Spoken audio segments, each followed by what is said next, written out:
in 1994, and again in 2000 and 2005, and in the Trafficking Victims Protection Act of 2000 and 2008. In all these roles, she has been a one-woman whirlwind, writing manuals, training lawyers, and spreading the word wherever she can on how each of us can become involved in combating violence against women. During her 17-year litigation career prior to joining Legal Momentum, Ms. Orloff founded and directed the domestic violence program at IUDA, a legal services agency that served the interrelated legal and social service needs of battered immigrant women and children. She has also published numerous social science journal and law review articles on women's experiences with domestic violence, sexual assault, and immigration and immigrant victims' legal rights. Her work on behalf of immigrant women has earned her national recognition not only for the Daynard Public Interest Fellowship Program, but also the 2007 Sheila Wellstone Award, awarded to the National Network to End Violence Against Immigrant Women, the 2007 annual Rosalind B. Ball Award, presented to Leslye by the Women's Law Center of Maryland, and for her contributions to the field of family law, a Kellogg National Leadership Fellowship in 1994, and a Harvard Law School Wasserstein Public Interest Law Fellowship in 2002. Last night I was watching a new PBS show about midwives. There was a young woman who had just moved into this practice. She was treating a patient who had syphilis and who had done nothing about it for months. All of her patients were living in squalor. And she turns to one of the nuns and she says, "You know, I never knew that people lived like this." And the nun turns back to her and says, "They do, and it's our job to care for them." That's the kind of model that you've set for all of us, and we appreciate it. We're looking forward to hearing your remarks today. And to the extent that all of us want to get involved, I've been asked to remind you that a voter registration drive, a nonpartisan drive, is going on right now this week from 12 to 1 at the Doxer Commons for those who want to get involved in this or any issue that interests you. So thank you so much for coming. Thank you. Thank you very much. Thank you very much. It's a pleasure to be here. I always love coming and talking to law students or future lawyers. A lot of that work, when they talk about me being a one-woman whatever, as many of you who know me, most of my career been able to do what I've been able to do because I've been supported by lots and lots of really fantastic law students, co-op students, undergrads, advocates, all kinds of interns. And so I'm a believer that I had the pleasure as a law student of doing an internship at a place called Public Advocates in San Francisco, where I was mentored and learned that, and really took it to heart, that one person really could do a lot if you put your mind to it, and that's what I try to do every day when I get up, is trying to make a difference in the world. And it's really exciting to be here and encourage many of you to do the same. How do I make the PowerPoint go? Where's the guy? He doesn't. Hold on. There we go. The old-fashioned way. I prefer that way. The down key works perfectly. So what I'm going to be talking about today is, I'm going to start by giving you an overview of what essentially the world looked like before the Violence Against Women Act in 1994, and how far we've come, and talk a bit about what led to that, because what we're learning is that lawyers and advocates, and lawyers who are advocates, one of my really proudest days was when an advocate stood up at the back of the room when I was doing a training and said, "You're not a lawyer, you're an advocate." And so those of us that consider ourselves both, what we've learned through the Violence Against Women Act is A, bipartisanship is possible, and I still believe that, even though at the end of my talk we'll hear some of the current problems we're facing. And B, that collaboration, like real relationships with law enforcement and police and prosecutors and faith-based organizations, advocates and attorneys, women's rights groups, victim rights groups, immigration groups, and finding a way to work together is what's created all this. And the stories, the heartfelt stories of thousands and thousands of women that advocates and attorneys around the country have collected and shared. In 1993, what did it look like? There was little access to justice for immigrant and LEP, limited English proficient survivors, police, prosecutors, courts. When I was working in Washington, D.C., in the 80s and early 90s, it wasn't until the early 90s that they had any Spanish-speaking police officers. And so essentially the work that we did, the interns that we had were the interpreters. I was the lawyer, and we'd go, literally my clients would call my house, and I would have to call the police because they couldn't call 911. So that's what it was kind of like back then. Immigrant survivors, no matter immigrant victims of domestic violence who could have been in 12-year marriages and had 3 or 4 children with a U.S. citizen husband, had no independent access to immigration status. There were few programs nationally. I'd have to ask Martha, I think the original group might have been 15, and then I think it grew to about, when we passed the Violence Against Women Act, maybe we had 40 or 30 of us that had figured out how to work together by that time. And then there was literally no language access to government services for immigrant survivors back then. Most of the organizations that worked together to create the Violence Against Women Act immigration provisions were either immigrant rights, women's rights, or victim rights organizations. We all were doing direct services in different ways. I was a family lawyer. I learned immigration law by writing it, essentially. I actually never practiced immigration law, although I teach it all the time. I have a lot of experience with particular parts of it. But again, collaboration, I learned from the best of them when it comes to immigration lawyers. And that kind of collaboration has been essential to this work. Most of the programs in the early 90s that were doing this work had very little money. We were all pretty isolated from each other. We communicated by phone, and you guys might remember what fax machines are. Literally, IUTA didn't have one at the time, and my father bought one and donated it to IUTA so that we could do VAWA, because we had to communicate. I was communicating with Martha in New York and Bill Tamayo and other folks in San Francisco, and literally we'd go into meetings with Kennedy's office, make a phone call, send a fax, and there'd be a fax on the floor in the morning from the folks in San Francisco, and I'd run back to the Hill with it. And that's kind of how we did it back then. No internet, lots of overnight mail. And so what happened was there were a few immigration options and virtually no access to the family courts. Unless you had a Spanish-speaking attorney, I was the only one in Washington who knew what a protection order was. And eventually was able to, hire advocate interns and lawyers who came to work with me at IUTA who did as well. But it was a very, very different day and age. But what we understood is that as the Violence Against Women Act was being formulated, what we understood was that there was a real need to sever the power and control that the batterer, we were talking about domestic violence back then, had over the victim. And that we come from a country where early in U.S. history, and it came from England, there was something called coverture, which basically meant the husband owned his wife and children. And there was a period in the early 1900s where if you were a U.S. citizen woman and you married a man from another country, you lost your citizenship. Anybody guess what year it was that U.S. citizen women could begin filing papers to give lawful permanent residency to their husbands? 1952. And so that's the history we come from.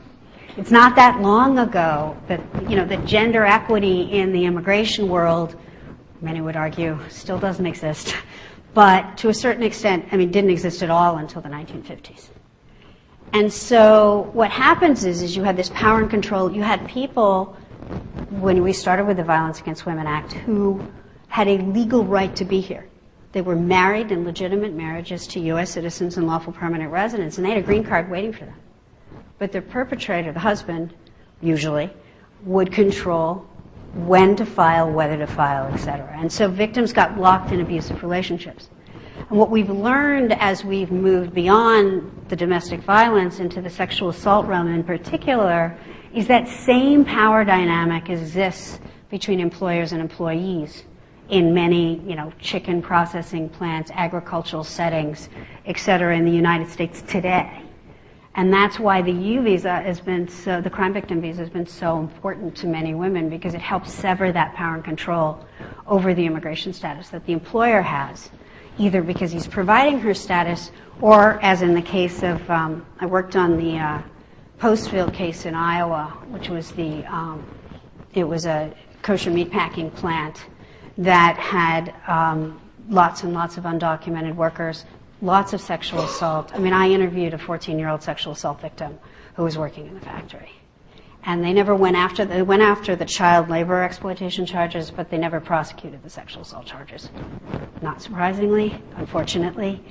But the power and control that they had, I mean, it was slave-like conditions. Women would have to fill in for each other. If a child got sick and the woman had to go home and take care of her kid, people went into the plant in the morning not knowing when or what time at night, whether it was going to be 8 or midnight, that they were going to be able to get out. And it depended on when the next shift came, how much. And it was slave-like conditions. It was really, really horrific.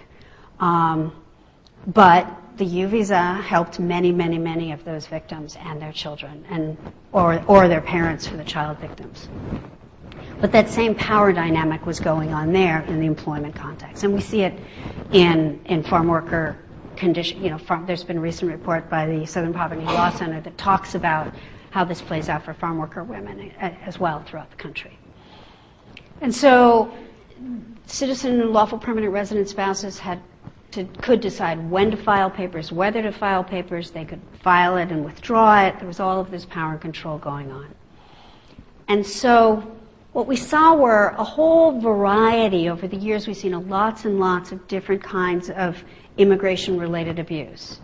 And immigration-related abuse is something that we've been one of the fun things about being a public interest lawyer is you don't always only do lawyering. So, for example, I had the privilege of being able to be on a team of researchers that I was, the lawyer policy person, I guess you could say, with these researchers who were able to document. I actually collected the data when I was at IUTA, and then I couldn't find it. I had to travel around the country looking for researchers who would actually analyze the data because there was so much of it. But we were able to prove that immigration-related abuse is a form of power and control, is a form of power and control dynamics that the Department of Homeland Security actually looks at and uses in adjudicating these cases now. And that kind of power and control, the immigration-related abuse, locks victims in relationships, and it essentially cuts off access to anything. Years ago, we were doing a training, I think we were in Santa Fe, New Mexico, and we brought together advocates that were working regularly with immigrant survivors, and we also brought survivors who were doing some organizing in their area among other women. And we separated them at one point, and we said to the victims group, what is the most important thing to you? And we asked the same question of the advocates and attorneys, what is the most important thing for immigrant women? And then we brought them back together, because the answers were very different. We brought them back together and we asked the victims, what's the most important thing to you, immigrant victims? And they said, immigration. And literally, the advocates in the room at the time jumped and said, but it's safety. And the women looked at them and said, but you can't have, if I'm afraid of being deported, how can I get safety? It was like the immigration fears blocked access for them to anything else that in the mainstream world we would consider victim safety. You couldn't get to those other victim safety issues if you didn't address the fear of deportation first. And so that's what we've learned, and that fear of deportation blocks them from seeking help, getting protection orders, calling the police. And that in 65% of the cases, National Institute of Justice funded research we did, we found that in 65% of the cases of immigrant survivors, victims report some form of immigration abuse as part of the pattern of power and control. And that what we've seen is that as a result, immigrant survivors stay longer, suffer more significant and severe incidents of, quantity of abuse and harm, and that they also, isolation plays a huge factor. And that, I got that twice. And so they stay longer, they have fewer resources, and they sustain more severe consequences of physical and emotional abuse because of the role immigration-related abuse plays in locking them in and keeping them from either knowing about or getting services. And so what we see is that what does this mean in terms of the likelihood of abuse that an immigrant victim is going to suffer? And what we found is that lifetime incidence is about 50%, slightly higher than some of the higher numbers in the U.S. are reported similarly, but those married to U.S. citizens and lawful permanent residents, as I said, about 50%. But once we had a very interesting, the way we got to this next piece of data, I think I should tell the story because I think you'll find it fascinating. It's a great example of creative lawyering, and it's, it was a fun project to do, and it was really great. Anyway, after we passed the International Marriage Broker Regulation Act in 2005, a series of mail-order bride companies, international matchmaking countries, sued to enjoin its implementation. And I'll be talking about this case a little bit later, but what happened was they were enjoining the issuance of the regulations and the implementation, and in the federal district court case, the international matchmaking companies were arguing that in 1994, when we brought the data to Congress, we had conflated domestic citizens and lawful permanent residents. That we put the data together to hide the fact that the perpetrators were really all lawful permanent residents. So Arnold and Porter was working on a brief in the district court, federal district court in Georgia. The judge was inclined to go along with, was leaning towards going along with the arguments of the international matchmaking agencies. And they said, by the way, do you have access to that data, and could you tell us how the numbers change if you just look at citizens? I made a phone call to the person with the data. 15 minutes later, I called them back. I said, yes, it's 3 times the national average. That when U.S. citizens marry non-citizen women, the likelihood of abuse jumps to almost 60%, which is almost 3 times the national average. And so what we were able to do is I pulled together a bunch of researchers, and we published the data on Legal Momentum's website the day that the federal district court brief was due, and they cited it. And the judge cited it in his opinion ultimately. So it was one way we were able to actually dig into the real data, analyze it in a different way, publish an article, and cite it in the brief at the same time, which is some of the kind of crazy, I guess you could say, creative lawyering we do in these days, but it really made a difference. And it ended up that a second case got dismissed partially based on the same information later on. So, and what we found is that the data that Congress was looking at in '94 is that 72.3% of victims, of perpetrators who could file papers for the victim never does, and those that do wait almost an average of 4 years. And what's really interesting is we've also seen over the years that this immigration-related power and control is actually a lethality factor. And what that means is it doesn't just exist in a vacuum. It's not like if you have an emotionally abusive case that you'll have immigration-related abuse with it. Normally, immigration-related abuse is 10 times higher in relationships where there's physical or sexual abuse, and it appears to either corroborate the abuse like the old cut telephone cord did, or it's predicting escalation. And so it's really important, and we've been able to convince through training DHS to take this seriously as well, those that are in Vermont adjudicating the cases. The other thing that we found is that for immigrant survivors, when you look at the help seekers, the women that we knew were seeking help for domestic violence compared to the general population, there's a huge difference in the reduction of co-occurrence of child abuse and domestic violence in those cases. So that protecting immigrant moms really does help protect kids. And then, as I tie up, I'm not just going to talk about facts and figures and research, but I think it's important to understand as underpinnings of the work that this drives, essentially, politically, in terms of the laws we've been able to make change to. What's really exciting, and this is actually, it was just accepted for publication 2 weeks ago, which is very exciting. We did a piece of research looking at when immigrant victims were willing to get protection orders and what their decision-making processes were. Because the thought was they don't get them, they're afraid of the courts, it's just a piece of paper, etc.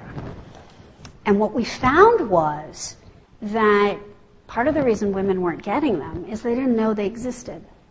And so although almost 61% of victims who went to a social service agency or a legal services agency seeking help with domestic violence didn't know what a protection order was when they walked in the door, 81% of them chose to get a protection order. Better yet, there is a substantial correlation, a very strong statistical correlation between the severity of the violence and their choice, undocumented immigrant victims' choice of getting protection orders. Which means that the advocates and attorneys and that were doing safety planning with those victims, that it really worked. That the victims who were suffering the most harm were actually able to be convinced by lawyers, even though they were undocumented, and advocates, that they should go and get a protection order. And 96% of them found it helpful. 98% of them said they'd recommend the process to another battered immigrant. And there was a dramatic, for this population, we saw in the survey, which was across the country, multiple ethnicities, about 160 cases. And what we saw was that a dramatic drop-off in physical abuse following the issuance of the protection order in the whole populations, in the whole group surveyed, but that there were 2 areas of ongoing violations. One, not surprising to those of us who did protection orders, violation of the no-contact provisions. Number 2, ongoing immigration-related abuse. So it appears that although it'll reduce the violence, the power and control of immigration and the immigration threats continue. We also looked at what effect immigration status has on the willingness of immigrant victims, undocumented, all immigrant victims, to call police for help. And what we found was even people who were stable, U.S. citizen, naturalized people who were naturalized lawful permanent residents, where there was really no risk in calling the police, were calling the police for help at lower levels than American-born U.S. citizens, and that rate dropped precipitously based on immigration status. So as we began that was kind of the things that we did to create a background for the Violence Against Women Act and for immigration protections and the various different legislative achievements that we're going to talk about in a minute, was that kind of research survey background. But equally important was a process that we began of story collection, where we worked with advocates and lawyers across the country who wrote, 2-paragraph, half a page, page-long, essentially, descriptions of their client's experience. And that those stories, we'd gather them by state. We did storybooks, and we have them available on our website. If you go to the web library that I'll talk about at the end, you can type in story, and you can get books of stories. The original VAWA, we did it again for Violence Against Women Act of 2000 regarding something called 245I, where people, we were trying to get an exemption from having to pay $1,000 to get your papers in the United States, and an exemption that would allow immigrant survivors to stay here and apply for lawful permanent residency. We also did it for the U visa to get regulations out of the Department of Homeland Security for trafficking victim and U visa lawful permanent residency regulations. We've done it again for VAWA 2004.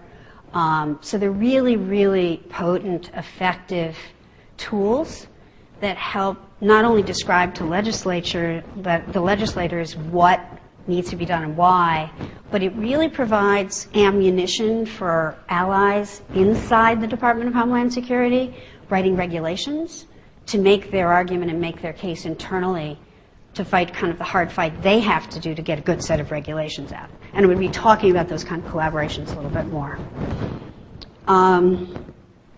So VAWA's goal was there was dual goals. When we walked in and we're doing the lobbying initially, who would respond to which goal? You sometimes broke down by party, didn't always. So from my perspective, it worked for me just as well if somebody really cared about getting the bad guys and locking up perpetrators, or if they cared about protecting victims, because you could get them politically to the same place in terms of the legislation. What was really exciting about VAWA 94 and the VAWAs that have come afterwards is it was the first piece of federal legislation that was fully inclusive of underserved populations. Women of color, immigrants, the disabled, people based on their immigration status, limited English proficiency, rural communities, and which we're all really, really proud of and continue to be really proud of, and is part of the battle that we're going through right now, which I'll get to in a little bit. And so what did we achieve? As of September 30th, 2011, 68,000 self-petitions had been approved. We don't have numbers on the number of children included in those self-petitions because DHS didn't keep the numbers. They didn't have a data system for it. 35,000 U visas, 35,000 a little bit, U visas have been approved. We do know that those U visas include over 19,000 children. And 2,600, a little more, T visas, trafficking victim visas have been approved, with about 2,100 family members also getting benefits. So we've come a long way. That's like 100,000 people whose lives are different today because of VAWA and the trafficking bill, which is really exciting. Historically, VAWA had bipartisan support. I was looking at the screen and I thought it said prosecute anyway. And that for the reasons I said, people had different reasons for supporting it. Police that are involved in doing U visa certifications and helping VAWA victims are really some of our best allies right now. And I'll be talking about that a little bit more. And that this collaboration between advocates, attorneys, grassroots government, and finding a way to communicate between victims' rights and immigrant rights groups was really key. There were many, many, many times as we've done the work both around legislation and regulations where either the immigrant rights groups or the victim rights groups are like, we'll just do it this way because it's better for women, or we'll just do it this way because it's better for immigrants.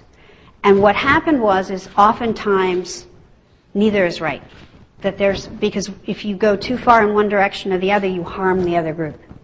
And so the struggle in this work has been to find a balance so that you're moving something forward for immigrant survivors without harming immigrants generally or women generally. And trying to keep both sides from running off in opposite directions is a real challenge. But it's also something we're very proud of in terms of what we've been able to achieve. So this gives you a picture of how bipartisan up until this year VAWA has always been. We've worked with, all kinds of Republicans in the House and Senate historically. Hatch, Abraham, Brownback have been massive supporters of this work, with Sensenbrenner playing a key role in 2005.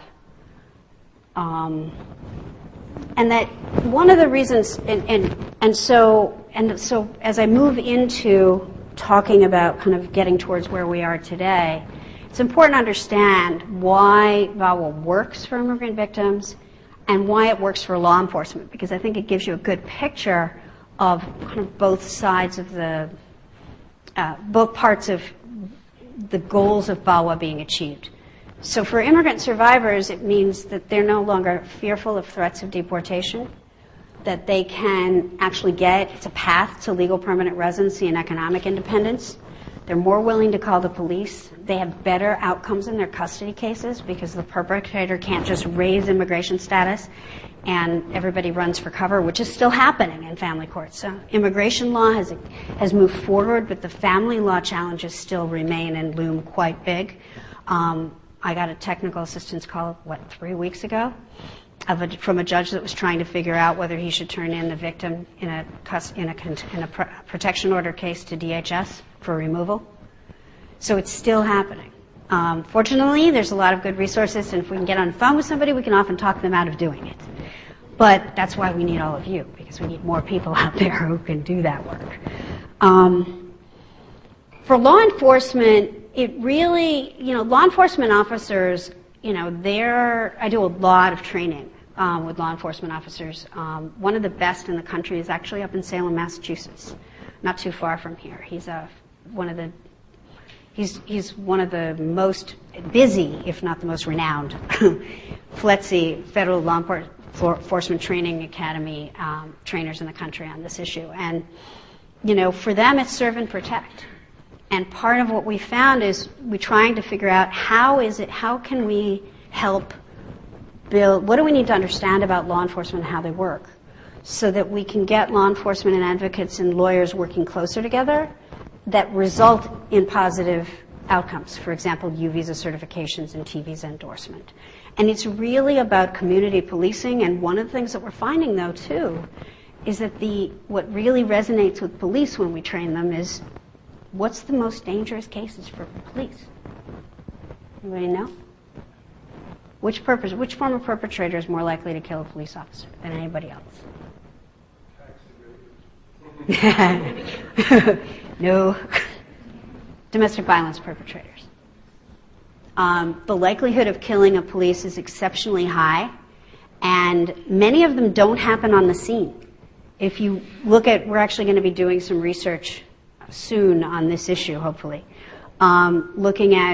If you look at police that are killed at Dunkin' Donuts or wherever they are, oftentimes those perpetrators have a domestic violence history and they're retaliating once they get out of jail or something like that. So that's one, it's a way to get police to pay attention and to care about doing this intervention, even if she's an immigrant, because it means that the perpetrator can be held accountable and they and their buddies are safer, as are our communities.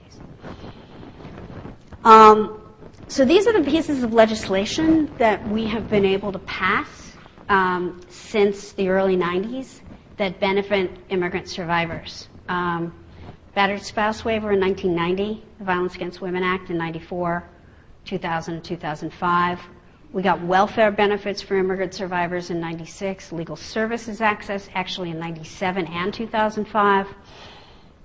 Funding for the unit that processes the VAWA cases in 2001, the International Marriage Broker Regulation Act in 2005, and healthcare reform. There was a big part of healthcare reform that helps immigrant survivors, which has to do with lawfully present immigrants being able to get access to prenatal care, maternal and child health care, which is a huge issue for immigrant survivors, domestic violence, sexual assault, human trafficking, sexual assault and human trafficking in particular. And then in addition, and that it's important to point out that post-1994, almost every single one of those pieces of legislation, particularly those that had to do with the Department of Homeland Security, there were federal agency staff working hand in hand with us in the crafting and giving us feedback to make sure that what we were writing was actually going to be able to work internally. And often the list of, we call it the kitchen sink list at the office. It's like the list of everything we'd like to change if we could. And a lot of that list sometimes came from the Department of Homeland Security, their own frustrations of things where they got stuck and they wanted to see fixes. And so we would sometimes try to work from both sides. They would work from the inside and we would work from the outside to try to push for the same things to happen.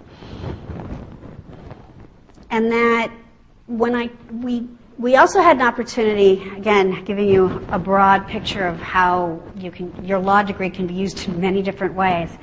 We worked with the Department of Justice, the Office of Violence Against Women, and we got the opportunity to read all of the grant reports for all of the people that were funded for a period of 3 years under the Legal Assistance for Victims grants. And we were trying to figure out what was the difference between the groups that were funded that were able to get U-Visa certifications and the groups that weren't. And what we were able to see in reading all these grant reports and analyzing them and running them through data and all this stuff is that what really mattered was real one-on-one relationships, where the group that was seeking certification, where there was an advocacy group or a group of attorneys that had been working with law enforcement on something else, on violence against women generally, on firearms, on something related often to violence against women, but where there was a history of working relationships together as part of a task force or something like that, those relationships fostered U-Visa certification. I mean, it makes sense, actually, when you think about it. And that when often attorneys, I hate to say it, but I might as well teach the bad and the good, right? When attorneys walked in and said, we got to go teach the police, teach them what to do, sorry, that didn't work because the police didn't want to be taught in that respect. So it was really about, what we found is that creating partnerships and sustaining partnerships and creating and sustaining real relationships where people have each other's work direct lines, sometimes cell phone numbers, really is what makes a difference. And it makes sense in a way, because when the law enforcement officer shows up at the scene of a rape or a domestic violence case, they can call the victim advocate or the lawyer and say, I'm bringing a client to your office the next day. That's what Marielle Varenga-Watkins used to do in my office. We didn't have cell phones back in those days, but I'd show up at work and she had a bunch of people with her. She became a police captain over the years, but at the time she was a street officer in my cases. She would literally bring me a bunch of clients.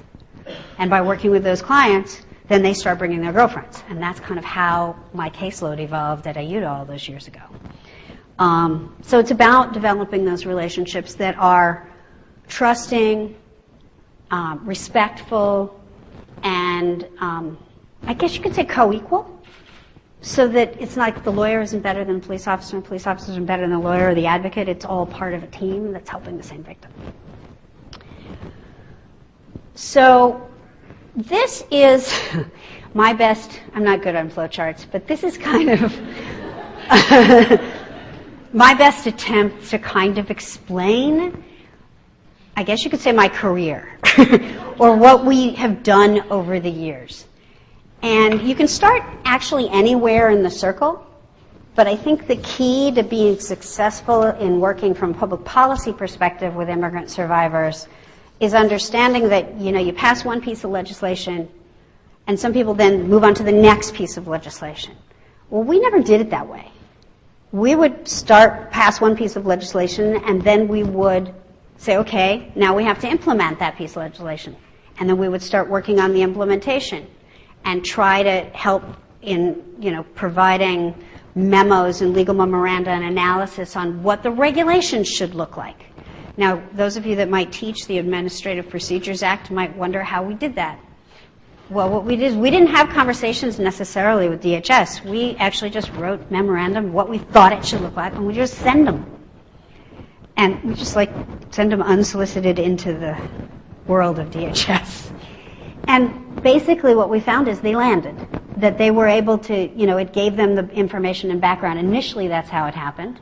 Now we actually publish reports and do things like that they can turn to. But the point is that you can't stop with you can't stop with writing a piece of legislation. You have to actually do what you can, other than just notice and comment if you can, to try to educate and provide information so that the people on the inside that are doing the writing actually have the information they need to do it right. And there are ways to do that without violating APA, largely by just publishing things. So for example, in a couple of weeks in my class at AU, teaching a seminar and practicum, we're actually going to take the provisions of the Violence Against Women Act that are identical in the two bills, and the students are going to have a reg writing assignment for homework. And then we're going to turn that in. as proposals of what the regs should look like, ideally. So there are ways to affect that. And then there's training. There's traveling around the country teaching people how to use the law. And I find that that is an essential part. I can't, as much as my husband would like me to, I can't just sit in my office and do this work. Because traveling around the country, meeting with people, talking to them, it's the only way to really keep your finger on the pulse and understand what's really happening. And continuously people will raise their hand. And once I had a case where somebody raised their hand and said, I think this is a silly question, but all the judges in my jurisdiction are denying protection orders to immigrant survivors because they don't want to give them immigration status. Or all the transitional housing programs are turning undocumented immigrant victims away. Or legal services program I went to the other day, this happened a week ago, turned my client away because they were undocumented. Well, the law has changed. All three of those things are wrong as a matter of law. And if what happens though is you got to get the word out to people and then give them tools so that they can make those changes in their community. So through the training, and then we also do technical assistance, we identify the problem. And once we have identified the problem, the next thing happens is people say, okay, you go right back to Congress and change it. But a lot of times the problems can be solved without going back to Congress. And they can be solved by a whole different kinds of things. Sometimes you can write a practice manual or a tool that's funded by the government that teaches people how to do it a different way. And some of the problems get solved that way. Sometimes you can go in and train the adjudicators at DHS. Or you can work with an agency locally to issue policy or protocol. You can try to get regulations, you can try to get an executive order, and if you fail on all that, then you're back to legislation again. And that's kind of how it all fits together. I see it as a complete circle, really. So what I wanted to do now is shift over to, as I move towards VAWA 2012, 13, whatever it's going to be, VAWA 4, I want to talk first of all, about all the things that you can get by agency policy or regulation, because there's a huge amount of this work that occurred that way.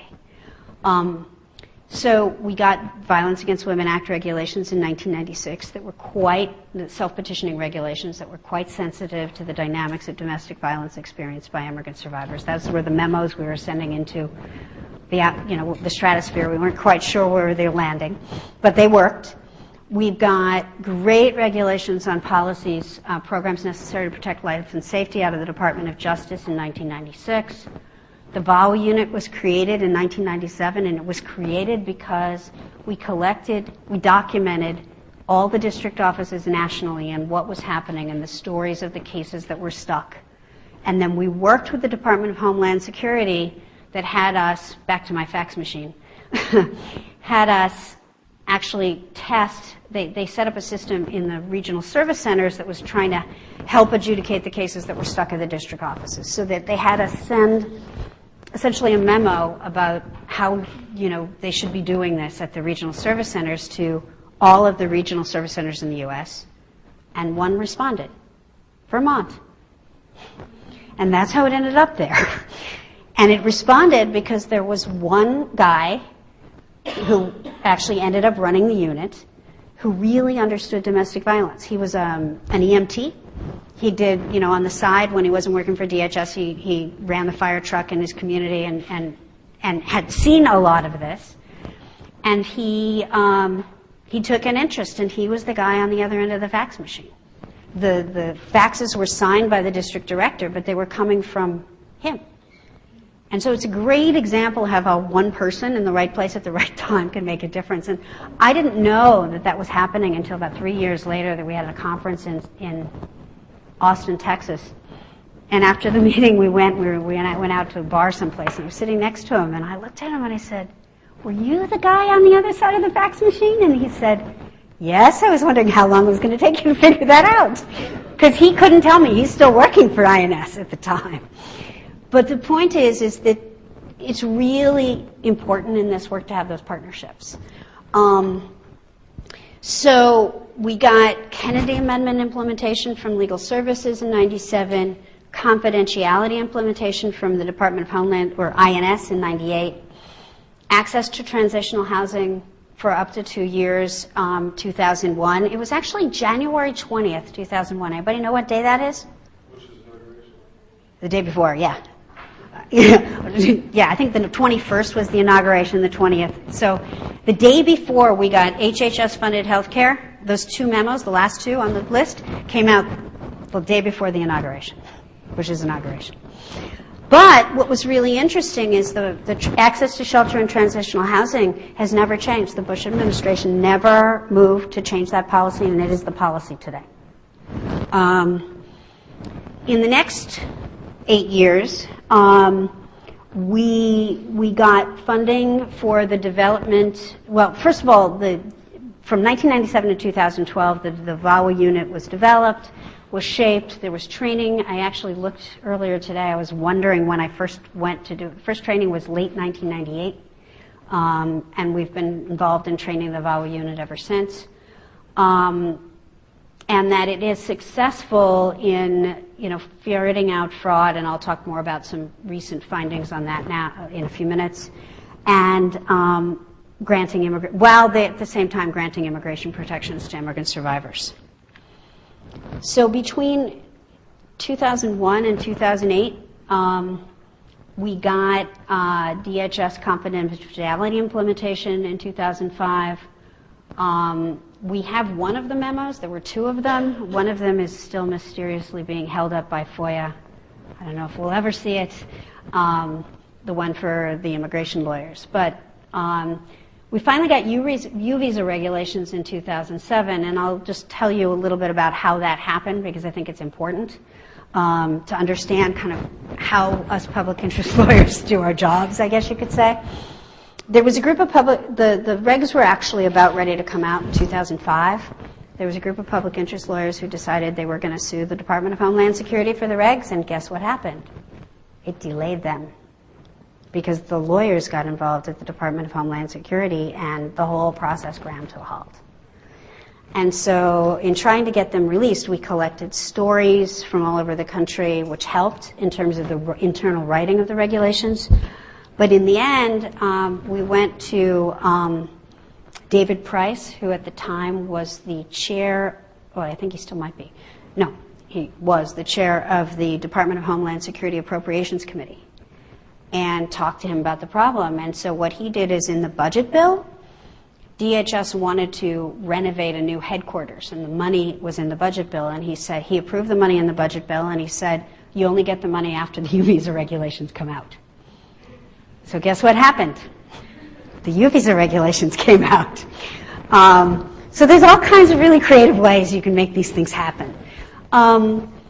Then we got the T and U adjustment rules, which were the lawful permanent residency rules in 2008, and fee waivers in 2008. Those last two things, again, all three of those 2007, 2008 accomplishments, those three in the middle, were really, really, really, there were people on the inside at DHS who were working lawyers who went to work for the government, who were working super hard and were key to making that all happen. We couldn't have done it without them, no way. And so it's important to understand, it's not just advocates on the outside pushing, it's hopefully getting people who take those government jobs who really care, and it's lining up the stars, I guess you could say, both from inside the government and outside, to kind of push those things and make it happen. It wasn't random when David Price did what he did. We had an idea that it was already to a position, it was sitting on somebody's desk who was refusing to move it. So there was an ability to move it, which we knew before we went to him. So now what I want to do, oops, what happened? Went to the end. Sorry, guys.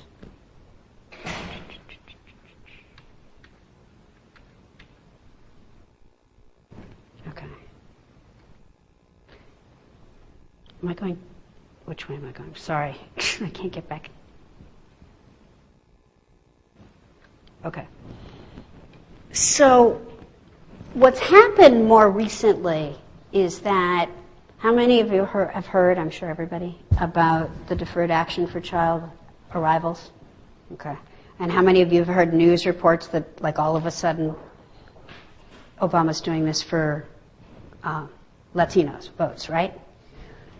But the issue is that this administration has been working on a whole series of policies that have been designed to shift how DHS does its work, where it puts its priorities, where it doesn't, and there's been a dramatic improvement, a whole series of policies that have been really, really, really important to immigrant survivors.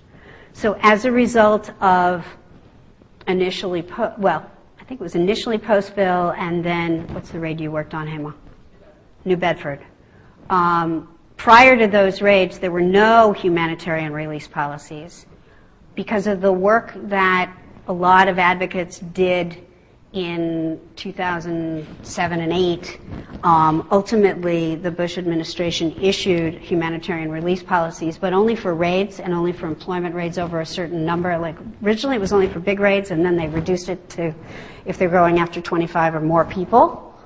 But individual cases still had no protection.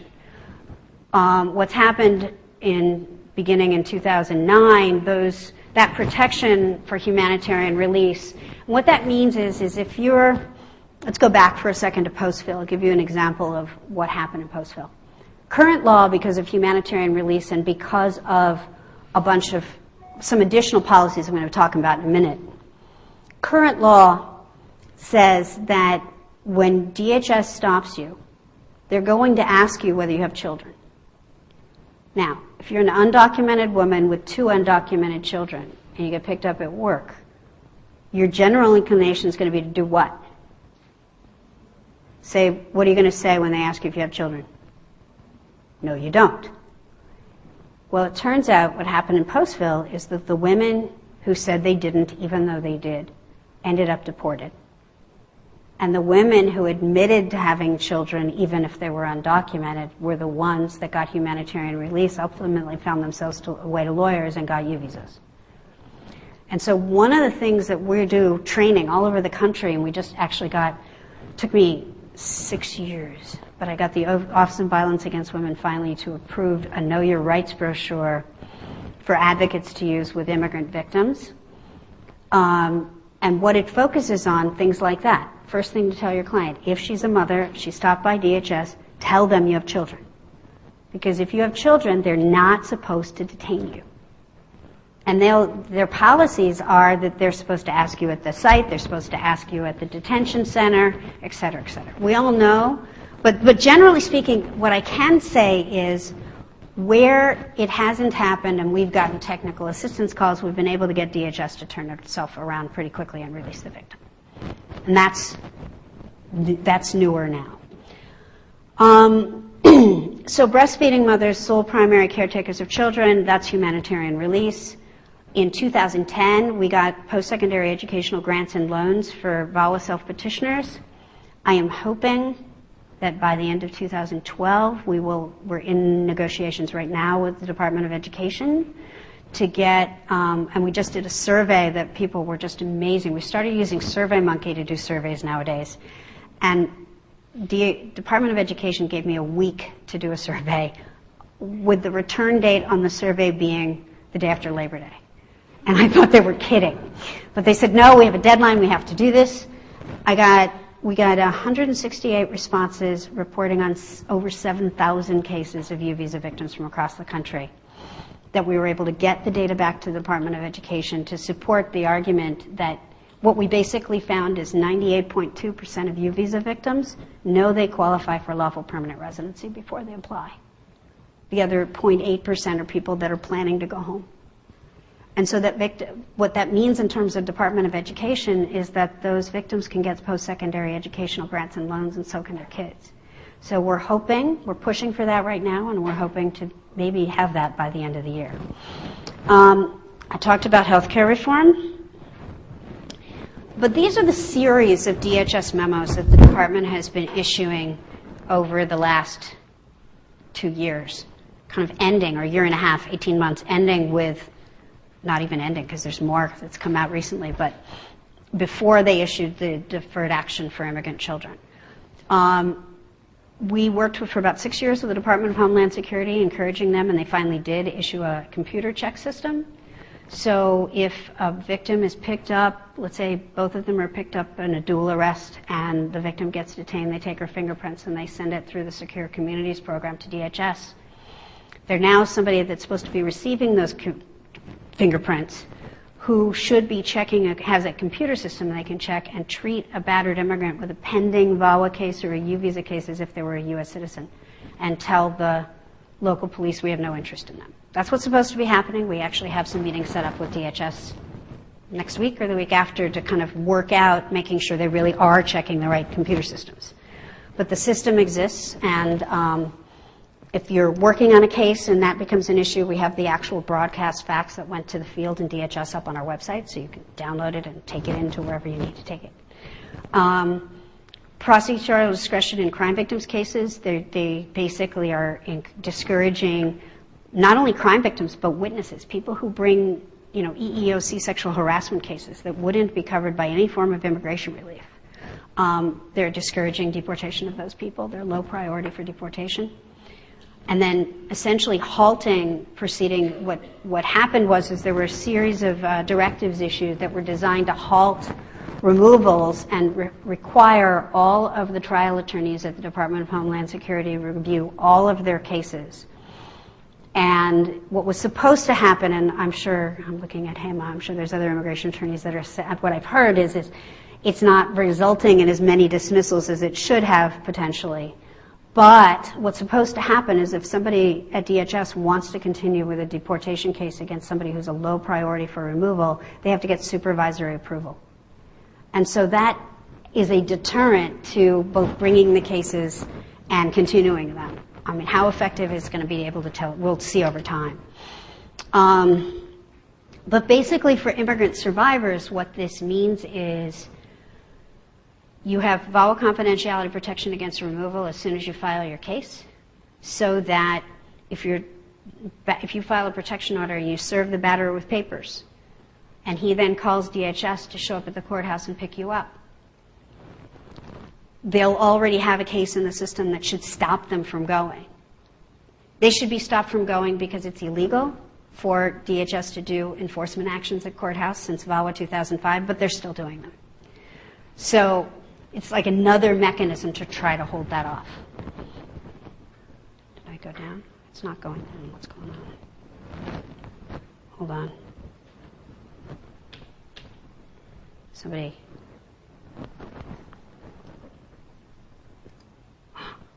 No, that wasn't the answer. Okay, let me just do it this way. Sorry. It's not my own computer, so I'm like, where are we? Okay. Now will it go down? Yes. Okay. Okay, great. So let me do this then. These are positive and negative factors that they look at for keeping people in the U.S. I'll skip to that, and then I'll just go. I can give you, these will be available on our website, so if you want to look for more details. What I want to do is just end. I'll spend like 5 minutes on VAWA 2004, or VAWA 4, VAWA 2012. The immigration provisions are the center of the controversy. There's also concerns about LGBT and Native American provisions. The LGBT and Native American provisions in the Senate bill are really great, necessary advancements that everybody wants to see in the final bill. The immigration provisions are that, but they're the place where everything's going backwards.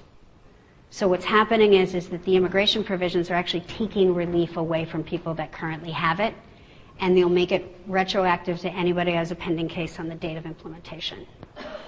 And so it was designed to cut fraud, but government studies, both USCIS and Congressional Research Service, are not finding fraud in these cases. And that actually what's happening is that because the VAWA unit is so diligent, There are more requests for further evidence in VAWA cases than anything else because they're being careful and they're trying to get the evidence. The approval rates are relatively low based on, they're lower than family-based petitions. Some of that has to do with fraudulent petitions. Some of it has to do with notarios and other people who take advantage of victims, charge them a lot of money, and don't really do a good VAWA case. And that what's important to understand is every VAWA self-petition where they're claiming all this fraud are people who are married to U.S. citizens or lawful permanent residents and haven't filed, and where the perpetrator hasn't, or the spouse hasn't filed papers. And so it doesn't make a lot of sense that there's a high level of fraud in these cases. In U visa cases, the government research is finding no fraud, and there's about a 22% denial rate. That comes from people who can't show substantial injury or people who have serious criminal backgrounds where they don't get a waiver to get their visa. The people behind the whole fraud story, remember earlier I was talking about the international matchmaking case? There's a group called SAVE, Stop Abuse in Violent Environments, and their treasurer is a woman named Natasha Spivak, whose company, Encounters International, got a $434,000 civil judgment against them. I actually know that case because I was involved. The nurses who first encountered the victim called me.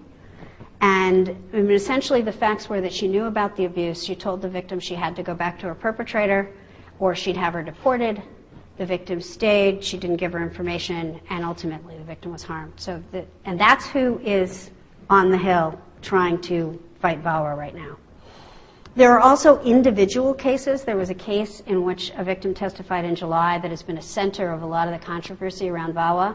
The problem was her case, if her husband, there are probably cases where people sneak through who may actually be perpetrators, for example, as in her case. But that case happened in 1998, right when the VAWA unit was being formed, probably before they were ever trained. And so, and cases of individual trial attorneys who were doing VAWA cancellation cases who were trying not, who want to get rid of VAWA. There are a number of provisions, as I mentioned earlier, in both bills, really important ones for U visa kids, public charge fixes, and a number of other things. The Senate bill will increase the visas by 15,000 and will add stalking in addition to the other fixes.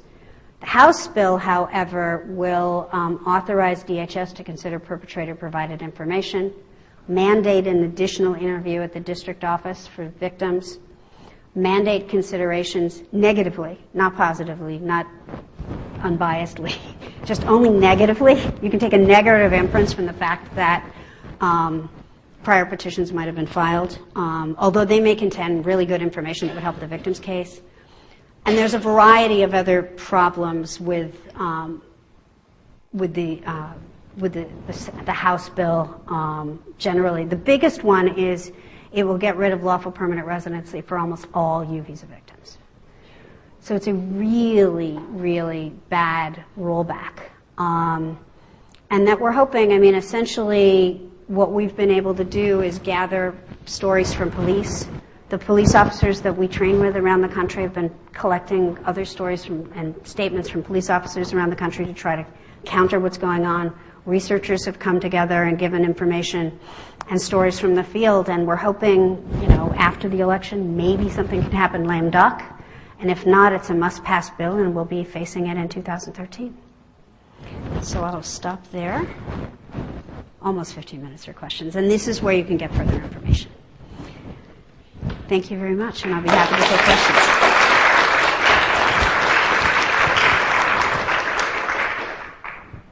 Questions? Nobody has any questions. Yes? As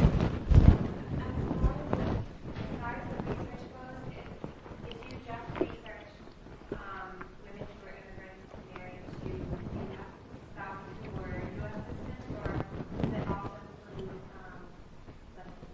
like immigrant couples? Yes, it includes both. It includes, in the population samples, we were looking at immigrant women who, without regard to what the status of their spouses were, of which a section of that were people married to U.S. citizens and lawful permanent residents. The rest could have been married to people who were undocumented. They could have been not married to their partners. All of that. So it was, and the protection order research wasn't limited to people who were married. It was only people who could get protection orders in their states. It was, it didn't include same-sex couples, the protection order research, but intimate partner violence against male-female. Questions? Yeah. Are there any treaties that protect Americans in their world? Very interesting question, actually. No, there's not. There are custody treaties, there are child support kind of treaties, but there's not really anything internationally that is a treaty per se. There's an organization in Oregon that is actually, and we're going to be talking about this on the panel we're doing on Wednesday, because I think Belinda Applegarth is really involved with, there's an American Overseas Women's Organization that does technical assistance to American women who are abused abroad. And are trying to get back with their kids. It's a whole other part of this work that is very complex. A lot of it has to do with Hague Convention cases and family court. Yeah. So, but other countries, I mean, there are countries that have, I mean, many of the Western European countries, for example, have protection order statutes and things like that, but there's nothing international that I know of. If somebody knows more than I do, I don't know. But I mean, it could be out, but I don't think there's anything out there right now. Yeah? Can you talk more about the provisions, the protections that the House is trying to take away from What I understand, I'm not the expert on these, but I can tell you a little bit. I know, well, yeah.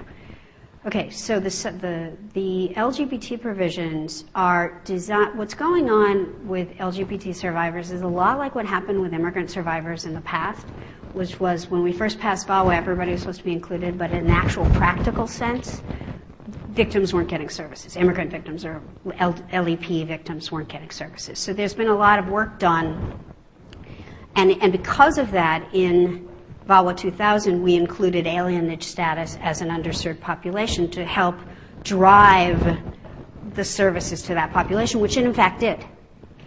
What's happening in the Senate bill is they want to add the LGBT communities to that underserved population to help drive services more to LGBT survivors.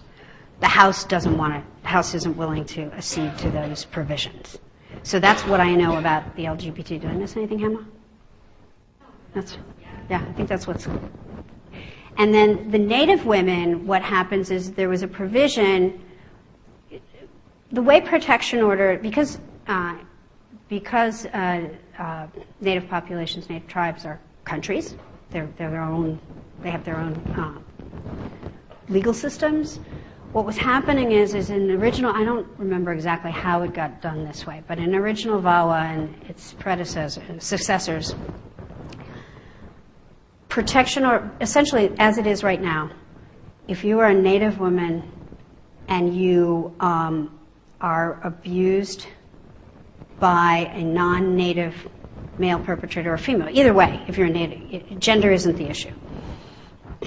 On the reservation doesn't have an ability to do, got it wrong? It's the other way around? No, that's right. Okay. The reservation doesn't have jurisdiction to issue the protection order against the U.S. citizen. And so what the Senate bill does is give full faith and credit. Basically, it allows a protection order, the tribe to issue a protection order, just like a state can, against anyone who perpetrates domestic violence without regard to that person, whether that person is Native or non-Native.